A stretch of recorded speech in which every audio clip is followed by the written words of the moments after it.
Yesus Hamasiah, saya membawakan renungan singkat atau pesan pastoral.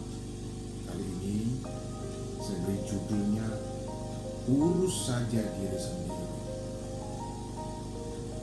Di dalam kitab 1 Tesalonika pasal 4 ayat 11 dikatakan, dan anggaplah sebagai suatu kehormatan untuk hidup tenang, untuk mengurus persoalan-persoalan sendiri dan bekerja dengan tenang seperti yang kami pesankan kepadamu. Nah, saudara, akhir-akhir ini kita mendengar ada hamba Tuhan yang tidak setuju dengan cara hamba Tuhan yang lain dalam pelayanan. Misalnya ketika melakukan mukjizat kesembuhan. Nah, hamba Tuhan yang lain mengatakan, mengkritik, dan saya katakan itu sudah menghujat, bahwa itu bukan dari Tuhan Yesus. Ya, itu bukan dari Tuhan Yesus. Dari mana dia tahu bukan dari Tuhan Yesus Mesias? Sedangkan yang bersangkutan di dalam melakukan proses apakah kesembuhan atau mengusir setan itu membawa nama Tuhan Yesus sendiri, demi nama Tuhan Yesus. Kenapa dengan gampangnya mengatakan itu bukan dari Yesus Mesias dan sekaligus itu sesat? Dan nah, ini lebih parahnya lagi gitu ya, bahasanya ironis, tuh dari setan dan neraka, itu dari si jahat, bukan dari Tuhan Yesus.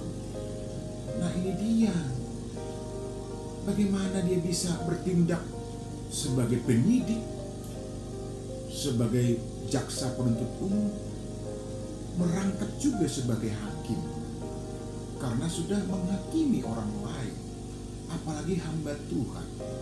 Ya, Tuhan sendiri mengatakan ketika ada orang yang meminta menjadi hakim atau pengantara atas mereka yang berselisih karena harta warisan, Tuhan mengatakan apa? Sebagaimana dalam Lukas pasal 12 ayat 14, Tuhan Yesus berkata kepadanya, saudara, siapakah yang telah mengangkat aku menjadi hakim atau pengantara atas kamu? Yesus Mesias sendiri tidak memposisikan dirinya sebagai hakim. Ya, meskipun tadi dikatakan bahwa itu karena ada orang yang datang yang meminta pertolongannya mengenai harta warisan, pembagian harta warisan. Ini kurang lebih sama. Yesus menolak menjadi hakim dan dikatakan, apakah siapakah yang telah mengangkat aku menjadi hakim atau pengantara? Nah, pengantara atau mediator raja Tuhan tidak berkenan, Tuhan Yesus tidak berkenan. Karena kalau menjadi hakim itu nanti urusannya setelah masing-masing dipanggil oleh Tuhan, bukan sekarang kita menyatakan orang tidak benar, salah, apalagi sesama hamba Tuhan, dan mengatakan bahwa itu sesat dan masuk neraka. Dari mana? Apakah kita lebih tinggi dari Tuhan Yesus Mesias sendiri?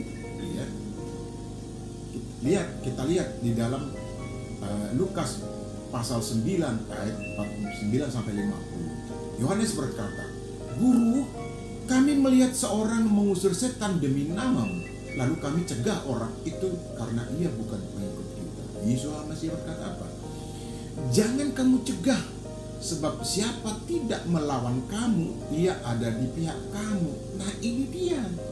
Mengusir setan bukan siapa-siapa, tetapi demi nama Tuhan Yesus Mesias. Yesus Mesias berkata, jangan kamu cegah. Artinya apa? Siapapun bisa memakai nama Yesus Mesias. Lalu kenapa hamba Tuhan yang mengusir setan, menyembuhkan orang sakit, melakukan mujizat atas pertolongan Tuhan Yesus Mesias, dulu hamba Tuhan yang lain mengatakan itu tidak benar, itu sesat, lalu mensitir gitu ya. ayat-ayat Alkitab yang lain. Siapakah kita ini? Berani benar kita. Tadi saya katakan kita sudah merangkap menjadi penyidik, sekaligus menjadi jaksa penuntut umum, dan terakhir menjadi hakim atas orang lain. Siapakah kita? Bapak Ibu Saudara kekasih, di dalam kitab 1 Korintus pasal 1 ayat 10 dikatakan begini, aku menasihati kamu, saudara-saudara, demi nama Tuhan Yesus, supaya kamu seia sekata, dan jangan ada perpecahan di antara kamu, tetapi sebaliknya, supaya kamu erat bersama dan sepikiran. Ini maksudnya apa? Mari kita sesama hamba Tuhan saling mendukung, mendoakan pelayanan yang dilakukan oleh hamba Tuhan yang lain. Karena kita bekerja melayani untuk Tuhan yang sama, yang tersalib di kayu salib dan sudah mencurahkan darahnya. Dan oleh karena bilur-bilurnya, kita pun semua, siapapun yang sakit disembuhkan. Jadi Bapak Ibu Saudara kekasih, mari kita jangan ikut-ikutan menjadi seorang pendakwah, menjadi seorang yang menghakimi orang lain, padahal kita bukan siapa-siapa. Kita adalah pelayan. Kita adalah orang yang seharusnya saling bahu-membahu bersama-sama memberitakan kabar baik, supaya orang berbalik dari jalan yang sesat kepada jalan yang benar. Itu jadi mari kita jangan juga ikut-ikutan untuk memberikan komentar, mendukung hamba Tuhan yang sudah melakukan pernyataan, yang mengeluarkan pernyataan-pernyataan menghakimi sesama hamba Tuhan. Ya, Tuhan tidak pernah mengizinkan seperti itu. Tidak ada perpecahan, jangan sampai ada perpecahan. Yang kita beritakan adalah Tuhan Yesus Hamasiah yang sama. Saya katakan yang sudah tersalib di kayu salib, tidak Tuhan yang lain. Demikian pesan pastoral atau dengan singkat kali ini. Bapak Yahweh, besok Yesus Hamasiah memberkati kita sekalian. Amin.